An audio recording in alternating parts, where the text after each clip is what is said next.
Let's see here. All right, cool. We're live there. And so that you don't have to do anything because you're already there. Now I'm going live on Insta. And as soon as I go live, I think I saw that you followed my account. So you'll see the notification on that. And then as soon as you jump in here, I can invite you in. There you are. Yep. There we go. What's up, people out there?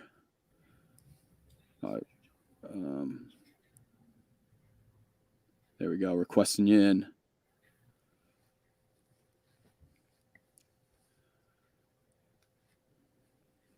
Cool. Boom. Look at that. And so right now the volume is up Ooh. because Instagram wants to force you to listen to it, but you should be able to turn that down on the phone. Okay, let me turn it. This probably doesn't matter how. Awesome. I'm going to turn it real low. What's up, Amelia? Oh, hey. That's one of your friends? Hi, Amelia. Yeah, I know Amelia. Welcome to the show. Hang out with us. All right, cool. Check. 1 2 1 2. Sounds okay over here. Awesome. Good. I think you've somehow mastered it. Usually we have a harder time with that, but you've got a good approach there, right. Angie. I guess I got the touch. You got it. All right, cool. You ready? I'm ready. All right, cool. So welcome back to the Waking Up from Work podcast. You're listening to episode 104 of the show tonight. Our last episode was a solo episode, really quick, talking about being centered and my little freak out sprees where I just go away and vanish to get centered again. But tonight we're back with a guest here. We are here. If you're new to the podcast at all and you're hanging out with us tonight, we are about getting to work, making work a passion, living creative full time. So we talk to musicians, artists, creatives, entrepreneurs, and we just talk about what it means to live a creative life and how that can happen and how it might be able to happen for you, and just talk through some of those things on here. So tonight I would like to welcome on another New Englander, which is always brings a little salt to my heart here. Angie Follensbee Hall. I almost diced it, even though I practiced it. I got it. Okay. Good job. Good job. Angie Follensbee Hall. If you haven't heard of her or seen her stuff, she is a handmade paper and mixed media artist. She is a yoga teacher. She is a creative coach. She has all of these different things that are going on. She also has a podcast that she has called Altar to the Muse, which I haven't listened to yet, Angie. I'm listening to that after the show here, but I did see that you had that too. So with a lot of guests that we have on here, one of my favorite things about interviewing creatives is just that, where we have this big mix of the things that they might be doing, where we've kind of this Renaissance vibe. We've got a lot going on here. Angie, do you want to kind of talk and tell our audience through, what's up with all of these things? What are all of these about with you? Mm-hmm. Yeah, thank you so much. So happy to be here on your Waking Up from Work podcast, Dave. And I think a lot of the work for me in the past couple of years has been taking all these different pieces of things that I do and saying, like, how do they fit together? Like, what is it that I do? Where's the common thread? Right. And so that's been a big focus of my thinking and rethinking about who I am in the world. So yes, I'm an artist. I like to start with that because I feel like that's like the foundation of who I am. And I also teach. Yeah, like it informs everything. That's how I really want to be seen in the world, as an artist. And I teach, right? And I'm a teacher. And so I mostly teach yoga, but I also teach art. Clearly, I teach art workshops. And then I've been coaching people more recently to sort of find that creative calling inside of their hearts and help them to bring it forward so that they too can do the thing that I feel like they were meant to do, that maybe they were not supported for one reason or another to bring into the world. And so I like to start holding the space for them to envision that. And so I see all these threads connected, right? I see yoga when I practice yoga and I do mindfulness. Like, to me, it's the same space as when I'm making art and I'm being creative. Interesting. So, yeah, it's very similar, and I don't know if you've ever done yoga or you meditate or anything like that, but there can be kind of like this clear space that comes in Yeah. when you do those practices. And the same clear space comes to me when I'm really immersed in my creativity. And it's that flow space, that flow state that people talk about. And when I'm in that space, the chatter in my mind just goes way down. Yep. I know exactly what you're talking about. And I to answer your question, I have done yoga, I have done meditation, but neither one of them is like a common place in my life yet. And I'm sure that they will be at some time, because I do see the benefits that you see in them. And I totally I don't think I've ever thought about it that way, and I don't know why, but it's interesting that you point out that like the serenity or like the calmness of these voices or something feels the exact same between doing the yoga and meditation and doing like your creative and being in that space. Because now that you say that and I think about it that way, like me hanging out on like me waking up super early to be on a dock on like a lake or something before the actions happened, that feeling feels the same way as when I'm writing really loud metal or rock music, even though the spaces are literally completely different. Like it's so different hearing like a lot of screaming and distortion and drums and things like that at a huge decibel level is very different than like casually hearing a loon every once in a while and just being like chill. Those are way different things, but the feeling, you're so right about that, feels like a calmness, a serenity. And I guess, we'll totally get into it throughout the show, I'm sure, but like almost like that is, if you're a creative, it's like that really is your piece, is like being in that world, regardless of what environment that is that you need to be in to create that. Yeah. I mean, it doesn't matter that when you're in that creative space that it's loud. Like I know that space. My husband is a metal guy as Awesome. well. And so I know that space you're talking about, but it's not the sound from the outside that's the deal there. It's what's happening in your mind, right? And it's your mind that's quieted down when you're in that creative space. So that's the space I'm talking about, is when the mind isn't like, because you can be totally quiet and your mind can be going 1,000 miles an hour. Right. And feel like let's just take opposite things. Like maybe you hate rock music and metal. Maybe your mind feels like what I just described to you, and you feel like it's crazy noisy and you're sitting in a quiet room. There's totally different sides to the way that we explain those things, I guess. But I just thought that was cool, because I don't know why I haven't thought of it that way before, but that was a very simple statement that made a lot of sense to me right away, I guess. Yeah, that's the kind of work I've been focusing on, is like, how do these things fit together? Where are the parallels? And that's one thing that really came to me when I looked at that recently.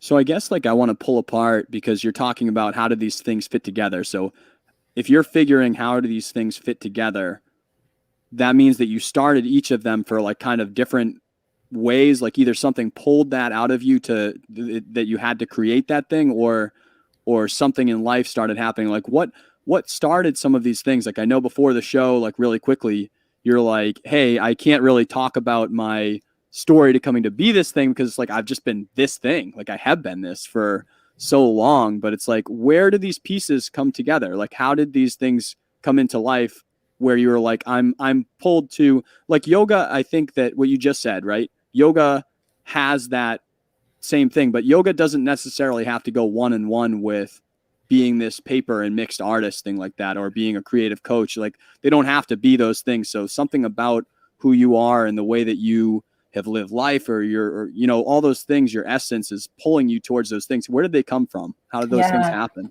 That's such a great question. Yeah, I think I've always been an artist, and my parents will say that too. Like I was that little kid who was drawn on the walls and drawn on my dad's books when he was in college. When I was a little baby, I was that kid drawing on everything. Were they pumped about it then, or no?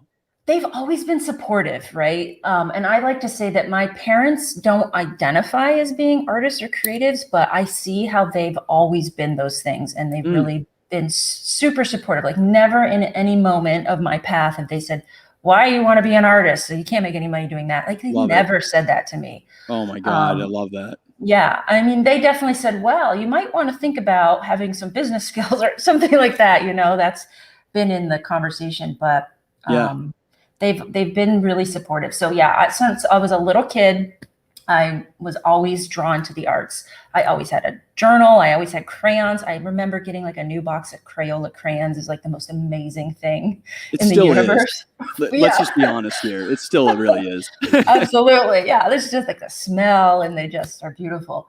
Especially the boxes that have the sharpener on the box. And you're like, yeah. I straight up don't have to leave what I'm doing right now. I can stay right here.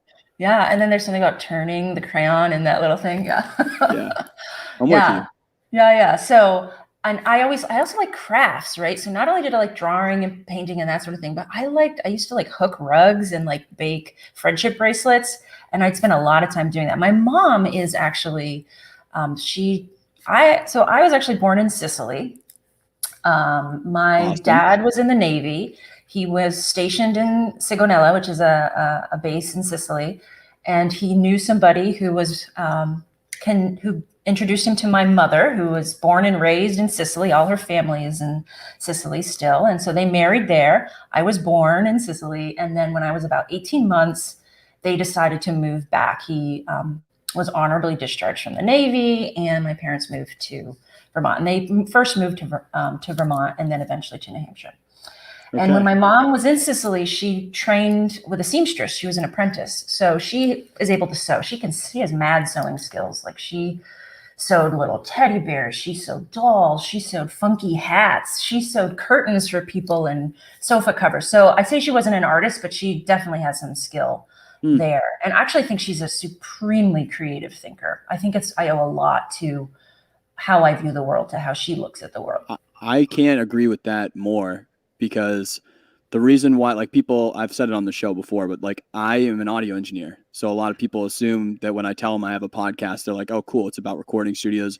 And it's like, I, by habit, are going to say some of the things that is in my background, in my realm, and related into the show. It's like, there's no way to not bring those pieces in. But the reason why the show isn't centered only on being an audio engineer and it's on living a creative life is because I learn from those creatives in every facet, every capacity. All these different creatives have things that I can bring in that do make me a better person. But also, I also believe in what you're saying, where like creativity is more complex than I'm an audio engineer, you're a paper and mixed media. It's like, it's not that simple. The reason why you're doing all these little random things that are being pulled out of you, the reason why I do this and then I do like real estate renovation, or I do all these other weird crap that doesn't necessarily have to be that thing. It's like, that's just, if you're a creative, you're a creative. And it could be coming out in your mother's sewing, or it could be coming out in your, I forget what you were saying, some of the traits of your father, but it's like creativity is not simple like that. There's nothing simple or linear about that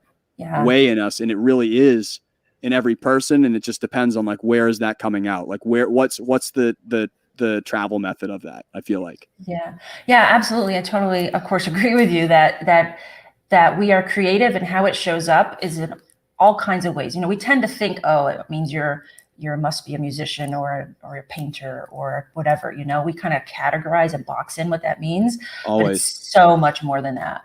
And that's one thing I like to tell people when we work one-on-one is like, your creativity could be showing up in all kinds of possible ways. And when you see that connection, then you're like, oh yeah. My dad, he loves to work with wood, right? He carves wood, but he also likes to, like, we get these huge log loads delivered to our house, and he comes over with this hand saw and he just like saws all day. It's like meditation to him. That is awesome. Yeah, it's pretty amazing. And it's his passion, right? So he's creative in that way.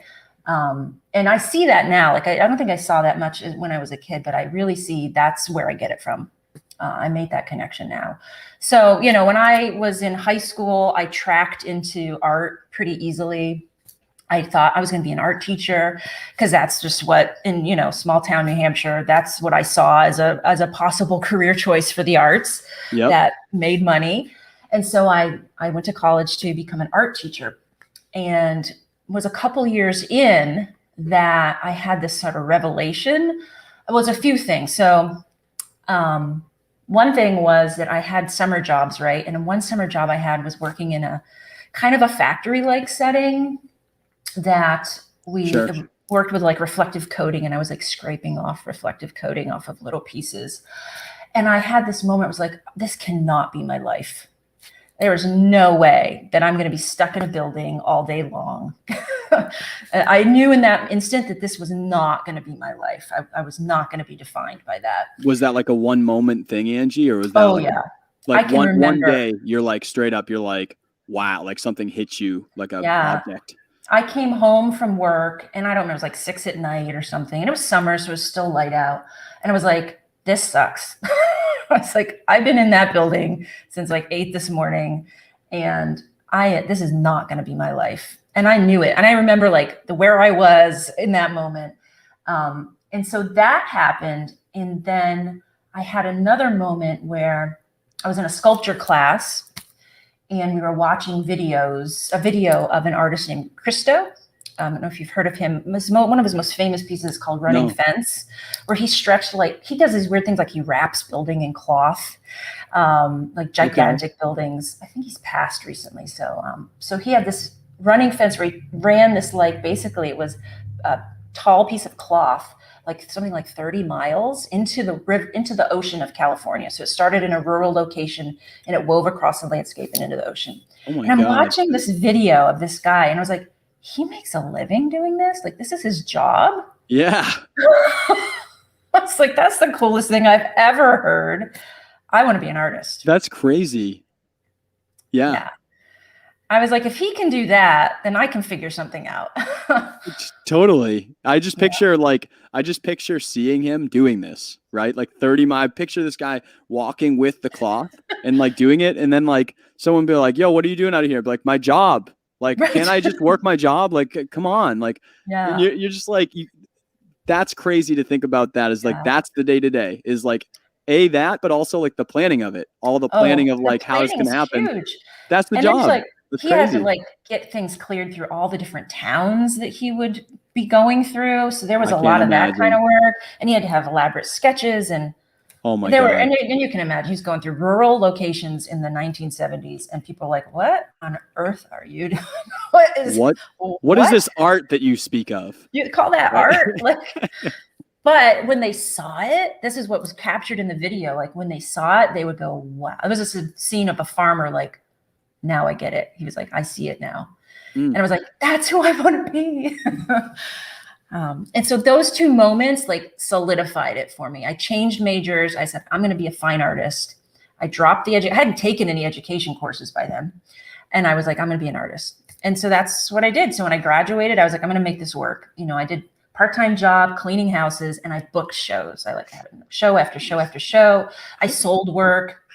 You know, I paid for our honeymoon from an art show when I was right out of college. So it was how good did that feel? I felt like I still think of it and I go, a little bit of a flex, right? Yeah, I was right. Like, flex. I did it. You gotta feel good.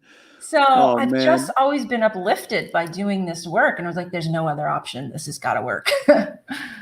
Yeah. Wow. So there's a couple things that I want to pull out of there. One is way back. I just never got to say it. And then that was like right in your entrance of it where you're like, I like to start with an artist. I like to say, hey, when I'm saying to someone, this is who I am, this is who Angie is, I'm an artist first.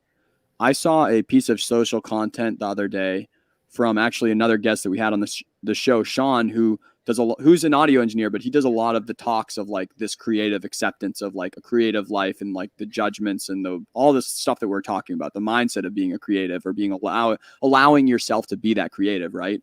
And he was talking about how people out there who have a day job, you're allowed when someone asks you who you are, like when you come into a party or come into a barbecue or something, you're allowed to say, I'm a creative. Or I'm a musician, I'm a paper artist. And, you know, you're allowed to say that if you have a day job or not, because like, if it's literally bounded to like who you are and like every piece of what you have going on there, it's like that you're allowed to say that. So I really like that you're saying like, even though like you 100% are doing this on a day to day, it's like, I like that you were talking about like, I'm going to introduce myself as that first because it's that piece of me that I want to share. Right. Yeah. So that was one. And then the second thing is I have a roommate in college and she was an English major. I also have one of my really good friends who is an English major.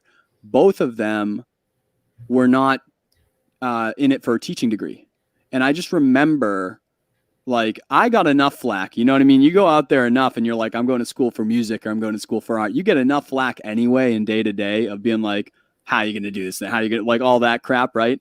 Let alone them, like, even an extra layer because they were taking a degree in English and people were like, oh, yeah, so you're going to be a teacher. And they're like, no. And they're like, well, what the hell are you going to do? I'm like, English. I'm going to do writing and editing and the written English language. That's what English is a thing. And it's just interesting to hear you talk about that, where you went to college for the art degree in teaching, which I totally get, right? But it's like you made that whatever you wanted it to be, because that is the point of college, is not to take this thing and then do that. So those are just two quick things that I just didn't want to forget about, and I like wanted to share off of it. But the honeymoon thing, I don't think I've heard someone say that, and that you got to feel so proud, and that had to have given you such a starting confidence to be like, you know what, this can work. Like 100%, this can work. Where some people starting off might be in the same position where like they were at the spot that could happen. That could be a thing that you do. You could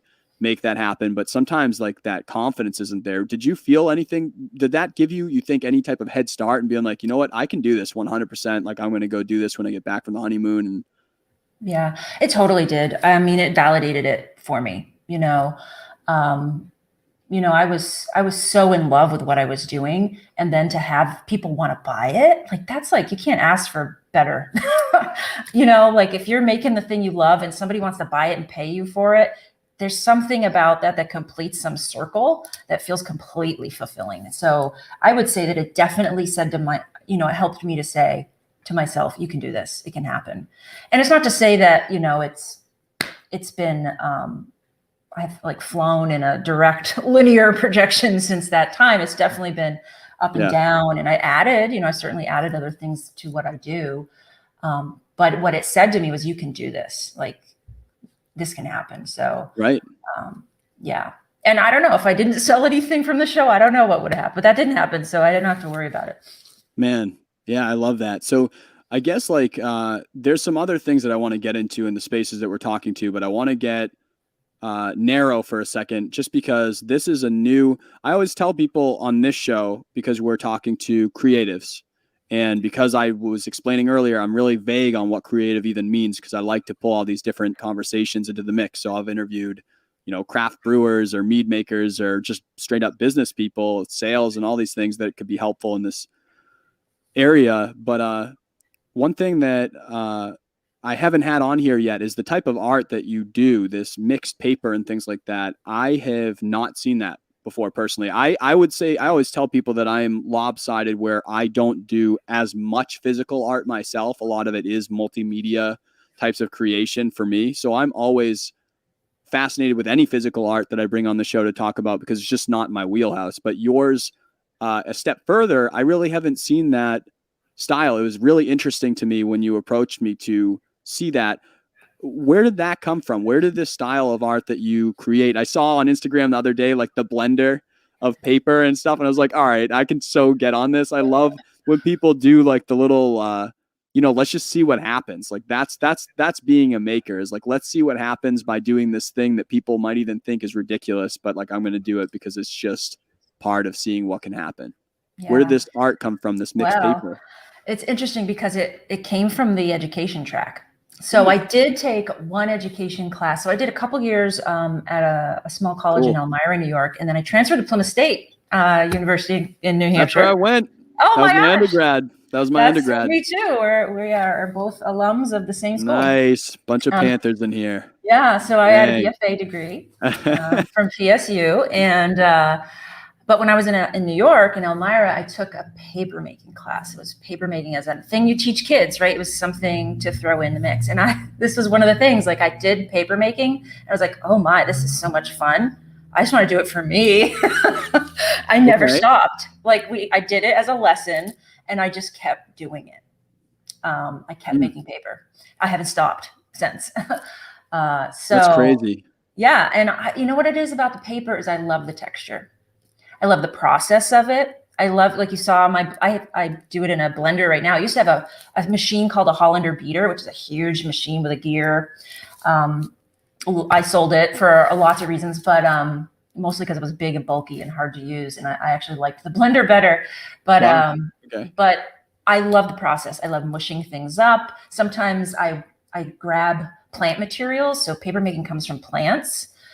It's cellulose fibers that are macerated, and then when you add those fibers into water, they sort of interlock and weave, and it forms a layer of what we think of as paper. You have to cook the fibers. So I can take plant materials from my garden that have the long, like the stems of daffodils or daylilies or something, and you can boil them down and then beat them in the blender, right? And so I used to have fun, when I used to boil things on the stove. My husband would come home and he'd be like, "Oh, what's for dinner?" And I'd be like, "You're not eating that. It's that's for the paper." Yeah. Yeah.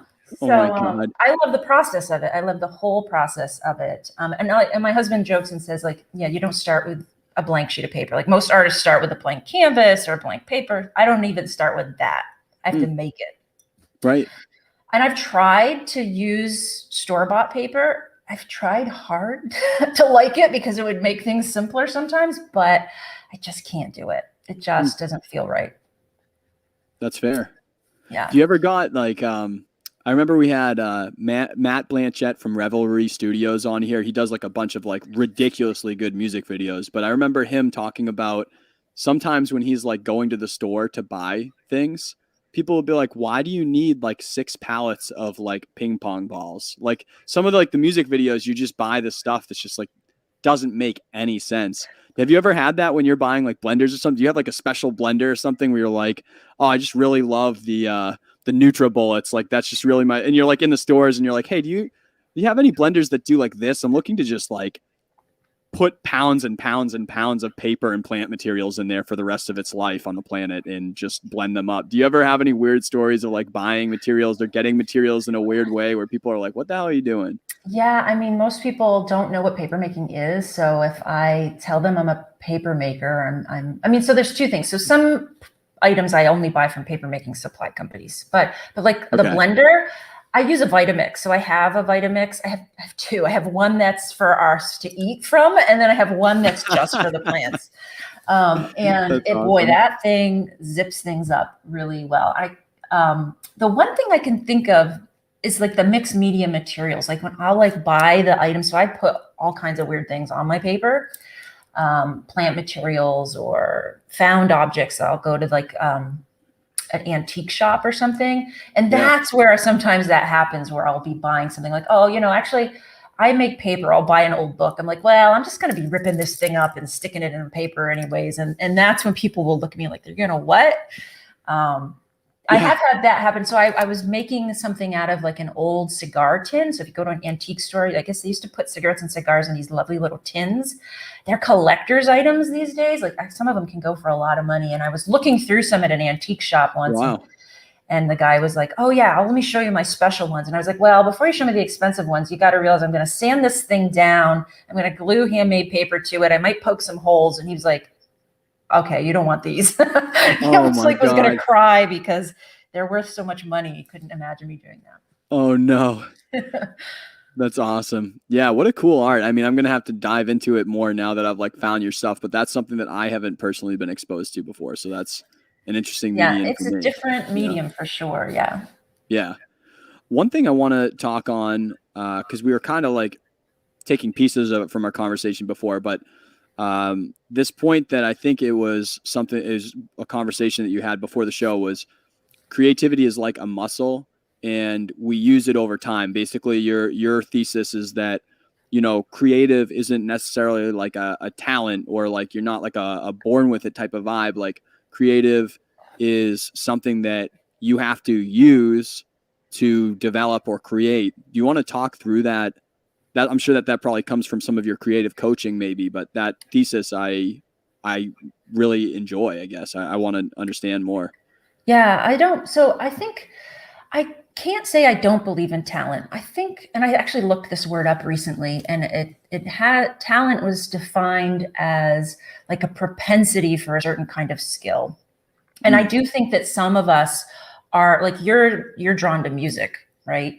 And Right. I have some musical, I've like dabbled in some things, but for the most part, like my focus is definitely in the field of art. So, Yeah. so I would say that I definitely am drawn to that a little bit more. However, I think a lot of people get stuck in this idea that, that artists and musicians they're talented and that's why they do that good thing.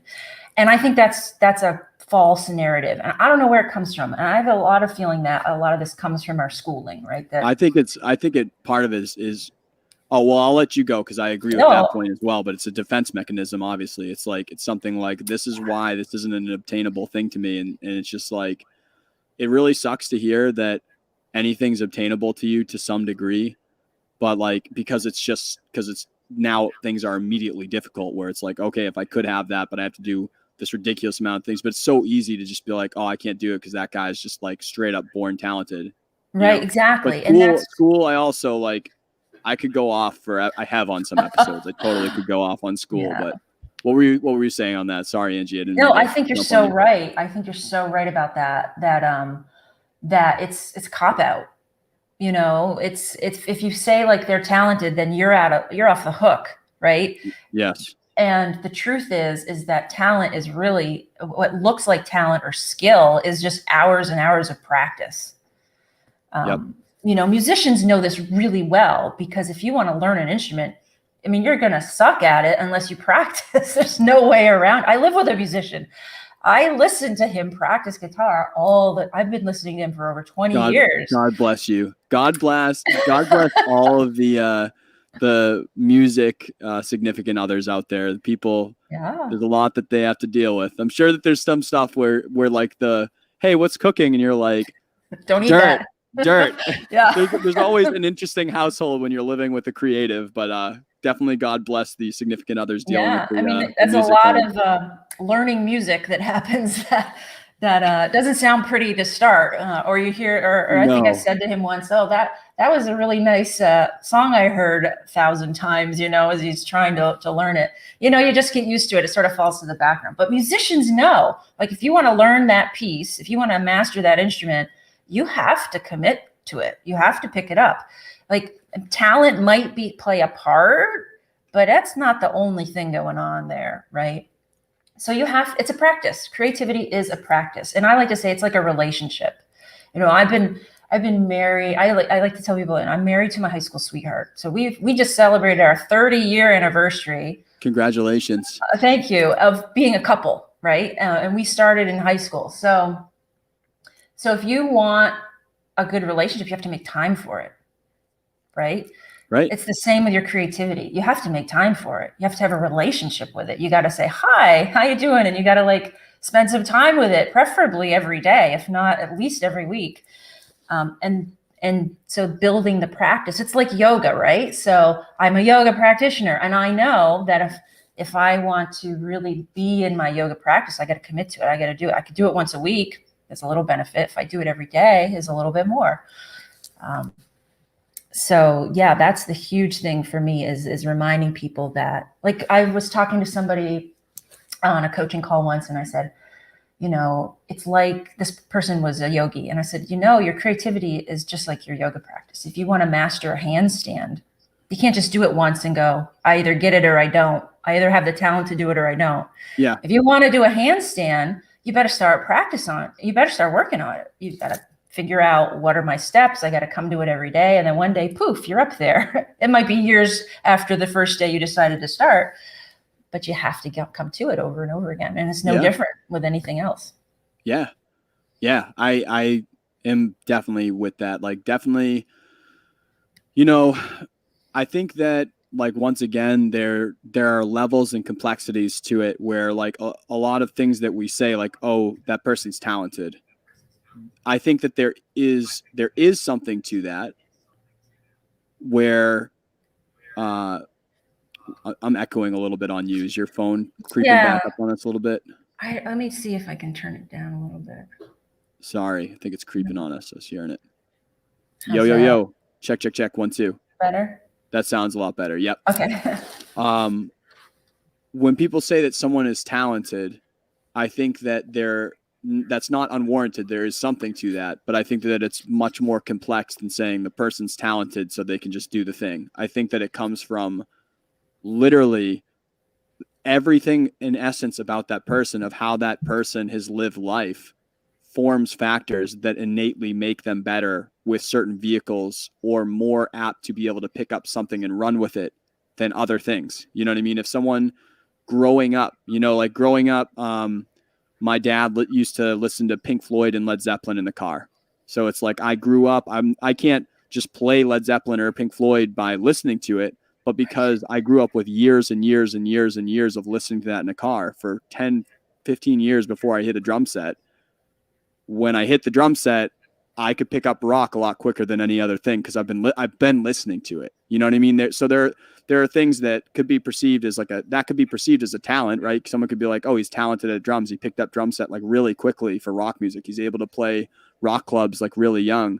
But it's like, well, yeah, but I had things that were about me that made it so that I was more apt to have a chance at doing that than other things, right? I didn't grow up listening to trap music, right? So I'm not as good at making trap right away. I have to learn all these different things as I go because it's something that isn't innate to me. So I don't have necessarily an immediate talent to it.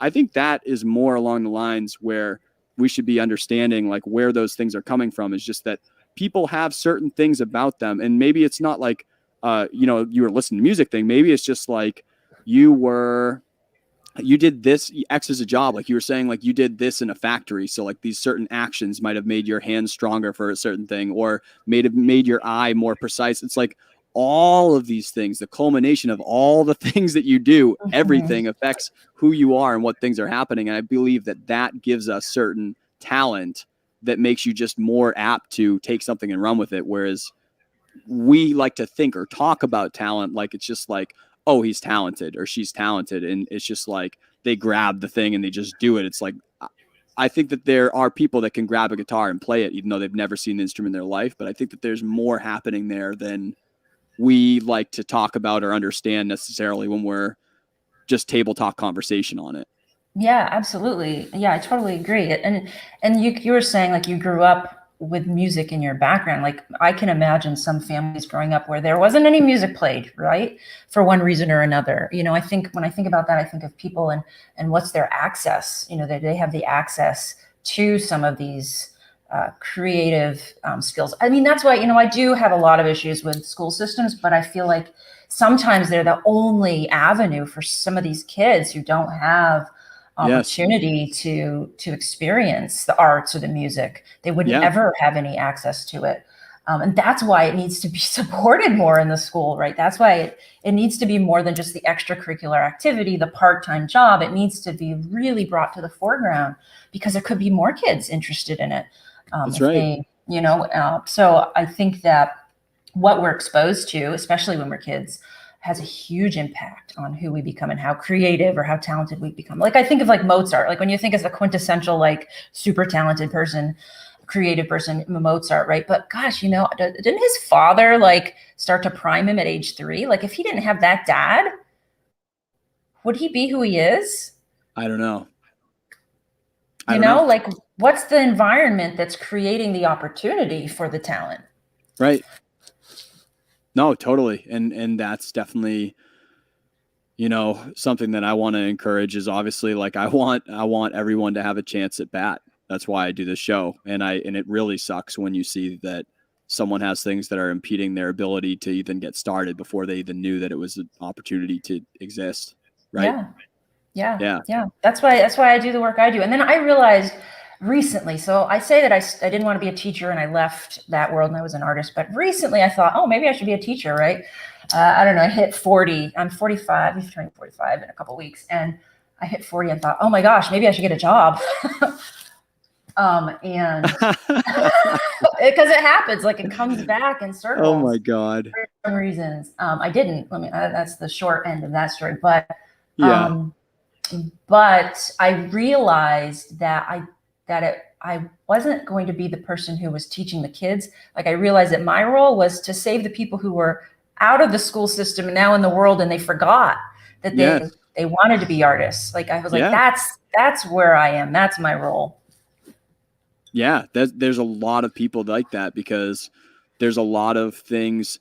There's a ridiculous amount of friction that hits you right when you get out of school, and it changes what you perceive as possible or not, or it just makes it like, or it's just straight friction. Like friction's friction. So it's like, you know, I've been side hustling for I don't know how many years now, but like there are weeks where I'm just like, dude, I am so goddamn tired at this point after I worked X amount of hours today doing my day job, and it impedes it. And it's just like, and then the people have kids, or then they do a second job, or like all these things. It's all friction, and like it's all super understandable. But those people that are out there, obviously, like there are people that can still there's so much time that we like really perception of time is like it's kind of difficult to grasp because you keep aging and getting into different stages of your life and then like becoming more aware of what that time is basically backwards. But that's a long story of me saying that's a really important demographic of people to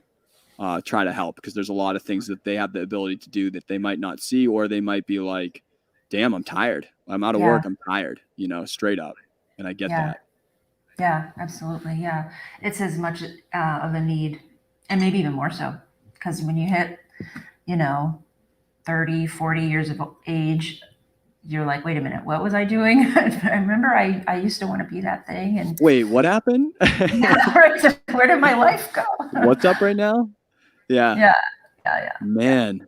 So I guess like, what goes into some of the, cause I saw it on the website, but like, what's kind of the things that you're delving into, or the things that you're seeing in this creative coaching piece of your business and day to day, Angie? What's that look like? Yeah. So, I mean, what I see the need for people to be supported in their ideas, right? So, I have people who they get a little hit of an idea. I mean, part of it, I work with yoga teachers, right? I train yoga teachers too. And so one of the things that will happen, and they go through the trainings, they get an idea, they want to offer a class, right? And they're trying to figure out like what should I do? What would it look like? People have an idea, but then taking that idea and turning it into something that you can offer the world or present to the world, that can be a hard process. And we don't have support, right? That's what we were just talking about. Mm-hmm. Oftentimes I'm really lucky. My parents have been really supportive. My spouse is really supportive. But a lot of people don't have that support. And so that's what I see in my role there, is being somebody be like, oh, that's a really great idea. This is what I see about it. And then just sort of teasing out a little bit more information about what's inspiring it, and I want to really focus on what they want with it, what their vision is, and then help to support that. Maybe they want to turn it into something that makes money, but they might not. They just might want to express something. Which is 100% fine. Yeah, absolutely. Yeah. Because it's about fulfillment. I call my work soul purpose, because I feel like, we're all here because we're trying to express something. I mean, my theory is we're all here to express something creatively. And to the degree that we're able to do that, the more purpose we'll feel in our life. And if if that's not happening, then life feels kind of purposeless. I don't know about you. I'm guessing that when you're really plugged into the musical work that you're doing, you're feeling like I'm doing the thing I'm supposed to be doing. That's right. Yeah. And so I just want to help people feel that. And I recognize it in me that when I'm doing my art and I'm working in that way, I feel completely plugged in. And I think a lot of people are missing that in their lives. Yeah. Obviously, like, my premise of my podcast oftentimes challenges like a typical 9-to-5, but I've been very clear with people when I say on here, to reiterate, that if your 9-to-5 lights you up, then just do your 9-to-5 all day long. The premise of this podcast is just to make it so that you are living your passion all the time and finding ways to just incorporate whatever creative that you're trying to do in whatever way it's supposed to be at. So,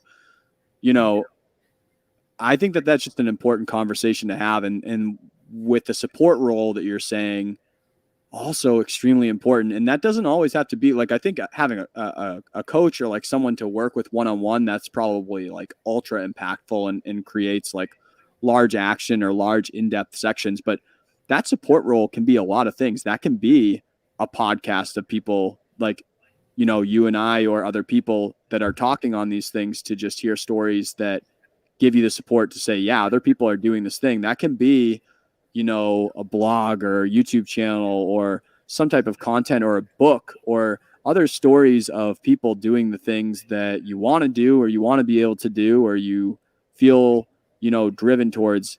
But like when a parent or a spouse doesn't support it, it's really sad.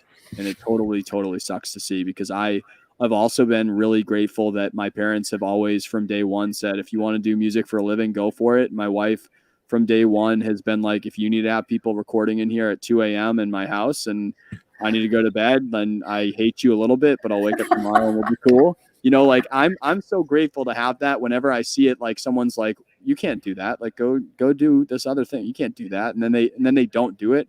I hate that. I get so mad. I want to do anything that I can do to make that person put fingers into their ear and not listen to it. Until decide, I'm like, am I going to not do this because it's my choice, or am I not going to do this thing because it's someone else's choice that just blocked me out from making it? And that's just like, I don't know. I'll get fired up all day. I won't talk too much on it. I'll get fired up. Yeah, absolutely. Yeah, no, I totally agree with you. I totally agree. I think there's a quote somewhere. I can't remember who. It's like the saddest thing, the saddest person in the world is the person who's not following through on their calling, like the thing that they know lights them up, but they just are not doing it because maybe they were told, maybe their parents weren't as supportive as yours and mine. You know, when I switched from art education to fine arts, my parents didn't go, what the hell are you doing? They didn't say that. They're like, okay, if that's what you really want to do. Yeah. And don't get me wrong. They're your dad, so whatever you want to do. Yeah. And it's not like, it's just like you were talking about, like, hey, it's not like all roses when I'm like owning my own business. Like shit's hard. You know what I mean? It's the same way with my parents, where it's like, it's not like every time they're like, yeah, do whatever you want. Everything's going to work out. You'll always be good. You can do anything that you want to do. F it. It's not like they're saying that. I still get stuff along the way. They're like, you sure you want to do that? You sure you want to put paper in the blender? Because that's weird as hell. You know what I mean? Like they do shit like that to challenge me along the way too. Or they're like, are you sure that you want to do that thing? Because that sounds kind of crazy and it's not a thing I've done. And those are important things to do, because sometimes I am out of whack. And sometimes I'm like, whoa, why was I just going to like drive to this like other city like tomorrow? Or why was I going to, like, sometimes it is a stupid thing. And like, that's good too. Those are good to have. It's good to have those people in your life keeping you in check sometimes. Yeah, I need to be kept in check. I need to be checked a lot. Yeah. Yeah, absolutely. Yeah, no, I'm super grateful that I have those support systems, and luckily my husband's been, well, I live with a creative, so we're both, that's why we started the podcast we have together, because we're both creative and we talk about creativity all the time. Yeah. And the interesting is he took the teacher path. He's a music teacher. Awesome. And I think he's a super skilled teacher, like, because he's teaching kids to be creative. Like that's his like premise underlying. And so we're constantly in conversation about these things and offering each other that support. Yeah. I guess I'll ask you that. I mean, my wife is creative as well in a different facet, where she's really in this real estate stuff, and we're coming up with these like unique short-term experiences, and she's in it and she's coming up with the coolest ideas. Like I can't wait to show people some of the spaces that she's working on. But your creatives are different creatives like that. Like, do you ever have things where you think that that's like obviously 30 years, like you guys are doing wonderful, but like, do you ever have things happen where, sometimes people have like a very, left brain and a very right brain person? What do you think about having like kind of the same things? Do you ever see some stuff happen? You're like, this is the stuff that's like, the good thing about it is like, we talk about all this stuff. And do you ever see some stuff that are like friction points that are created because you're both in a certain way or something like that? Well, I think we're both pretty balanced creatives, but I would say we might both be the kind of people that would be like, yeah, let's just do that. Okay. And the idea we just sort of run with, and maybe maybe we haven't always made the best decision in maybe finances or that sort of thing, because we're not maybe geared mentally that way. But yeah. So maybe in that way, but I think we're so plugged into the creative process that's the juice, right? So the other things, I feel like we get what's going on. Like I'm not buying the story of the world. I'm not buying the story of capitalism. I'm not buying the story of how all that runs. And so because I don't buy it, and I buy the story of creativity is the thing we're here to do, it works. Yeah, no, totally. It's like, my wife, she has a lot of things that balance me out really well, where like I'm good with numbers and I'm good with books, but she's better. And I will do a lot of things to put it in place, to put the system together, or like look at it and be aware of it. But like, I'm usually like a big numbers person. I'm like, let me just look at like the in and out real quick and just see like, where am I at in the field? But like, she will go micro, and those are extremely important because the little micros add up to stuff. So there's a lot of like pieces to her that are great contrasts to me. But it's funny that you say like how we plug into the central thing of like, this is what makes it so that we both immediately go that way. And it's that concept too, because that's also the concept that unites us, where we will make large decisions very quickly without hesitation because of that reason, where you're like, I don't agree with all of the things that you think, but we both super ultimately agree with this one thing.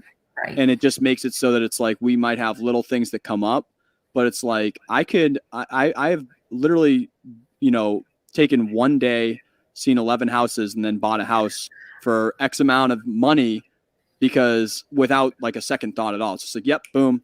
Because Meg and I are both aligned with like, well, we want this alternative lifestyle, or we want this alternative path, or this different way of doing things. And when we link up on that, that makes it so that it's like not this huge drawn out conversation of how we're going to make a decision. It's like, oh, do you want to do this thing? Yep. Okay. Yep. All right. Bye. Send it. And then see what happens. I totally jive with your saying like, hey, maybe we both go for things like that. I don't think that's necessarily even just like a certain side of the mind. I think that's just like when you know the things that you don't want, and you ultimately know the thing that you definitely want, then it makes things like there's no middle ground between those two to me anyway. There's almost absolutely no middle ground of like, you're either fighting for this side or this side, and one side is one. Each decision is making a decision in that space. It's really easy to make those decisions when you think that way. It's so great that you have that relationship like that. It's like a lot when your values are aligned. Yes. The details, sometimes you might argue over the details, but ultimately it's the values that are guiding everything. I think you said it much more clearly and defined than my jargon. Well, I was listening to you talk. It organized my thoughts. You're like, you listened to my like 30 minutes of talking. You're like, right. So you were aligned in values, David. You're aligned in values. Great job. That's my coaching skills. Yeah. Coming in clutch with that, Angie. All right. Well, I guess on that note, I've got 5 questions that I like to ask people at the end here. And what I do is I kind of like ask them, and you don't have to take crazy amount of time with it, but you also don't have to shoot right off your hip. You can take a second to like digest it if you want. So first question, and I know that you listened to my 100th episode and like checked out this question, so you know it. It's too bad that Angie has the answers to the test. I'll have to come up with a new question. Pop quiz. Why do you wake up and do what you do every single day versus any other thing that you could wake up and do on this planet? I think a little bit of me is a rebel. Like it's a little piece of me that likes to do it a different way. Like I want to be different.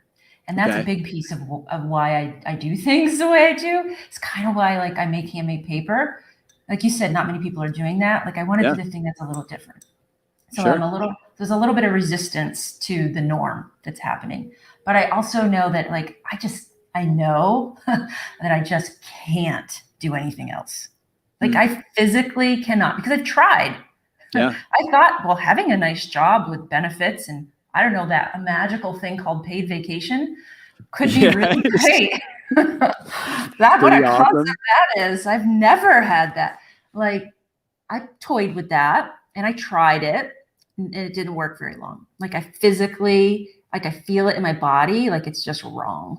Yeah. Like you actually feel it. Like you get sick. You know what I mean? Like you straight up like, like sleep less, get more stressed. Like if it's not nurtured and it's a piece of you that's drawing to something, if you're the person that you have something that you're supposed to do and you're not doing it, it like literally takes your soul away. And just like, I don't know, I've never felt worse than the times where I've given up on shit.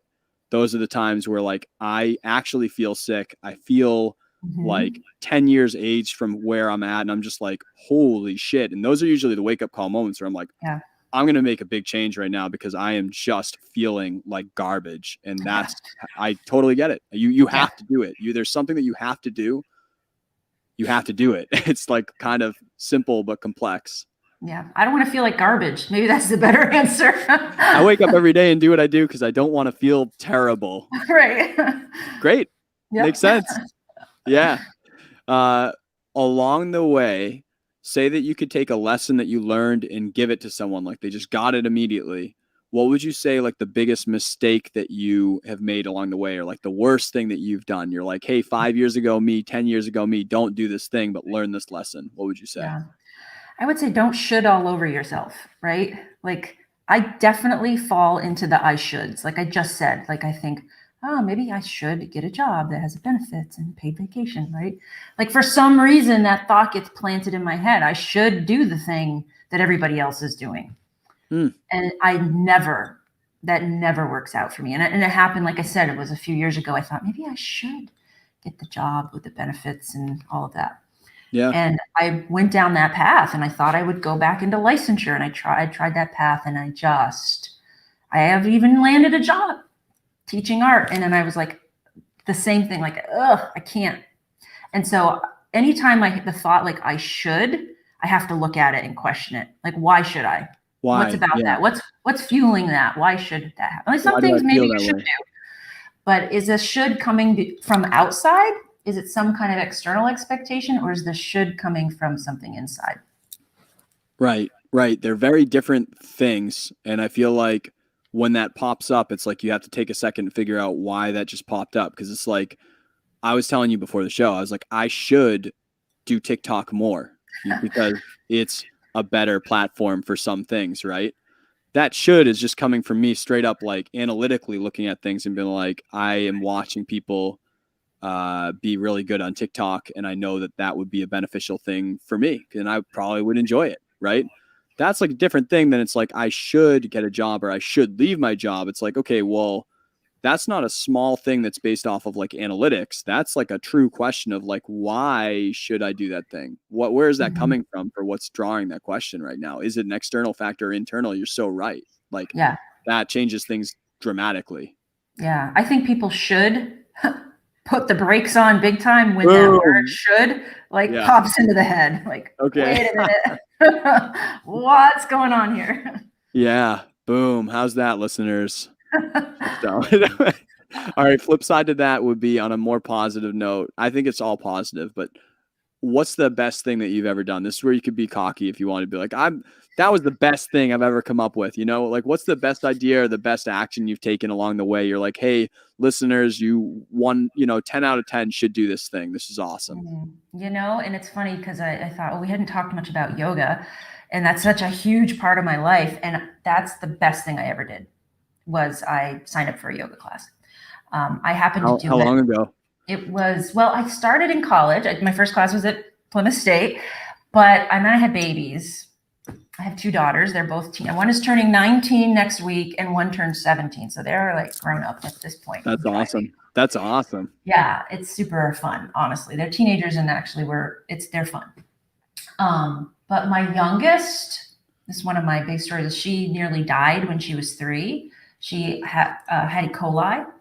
And she was in Maine Med. She was at Maine Med Hospital in Portland for 30 days. She had 17 dialysis treatments. Her kidneys shut off. Oh, my God. We actually thought we were going to lose her. And there was a moment where I thought for sure she was going to be gone. Oh. But the doctors there saved her life.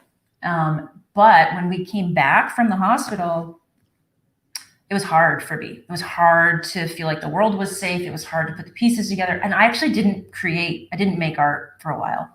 Wow. And one day I saw a flyer for a yoga class, and something said to me that I should take that class, right? But it came from inside, right? And it changed everything. it changed everything for me. Like it started to put my pieces back together. I think, I was always an artist, but I think doing the yoga helped me to understand what the art was doing to me too. Like it was an embodied practice. It was like plugging me into something bigger than myself. And that's what yoga is for me. It's like connecting to the body, connecting to my breath, but also connecting to that. I mean, I think I'm connecting to some kind of creative force. Yeah. And it really brought all my pieces back together. And then you know what yoga did for me is it gave me an opportunity to help other people and to have the consistent income that I needed to keep doing the art that I love to do. And so it really was the best thing that I ever did. Wow. Isn't it crazy? Like this is the stuff where it's like, it's so cliche to be like, there's a plan for you, or like, but when people are feeling down, it's like pretty much when people are feeling down, I feel like that's what makes it cliche, is because that's when people tell you those things. They're like, oh, there's a plan for you. Things happen for a reason. But like they do, and there is. And it's like, just look at it in the non-cliche moments of like you getting into yoga, like because of that circumstance that then did this other thing. It's like crazy. It's really crazy. And I respect that force, whatever the hell that is out there. I respect it. And it can be whatever it is. I don't name it anything. It's just, that's the thing, right? Yeah. Totally. Yeah. I feel like it really saved me, and it keeps pulling me through. Yeah.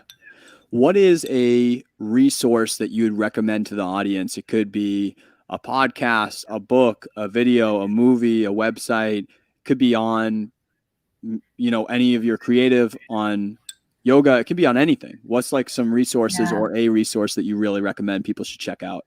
Yeah, I have a few. I love books. I'm a little bit of a book addict. I have a problem. I'm confessing. I have a lot of books. That's a good problem. Yeah. I tried to thin out the library once, and it didn't go very well, and now they're all back.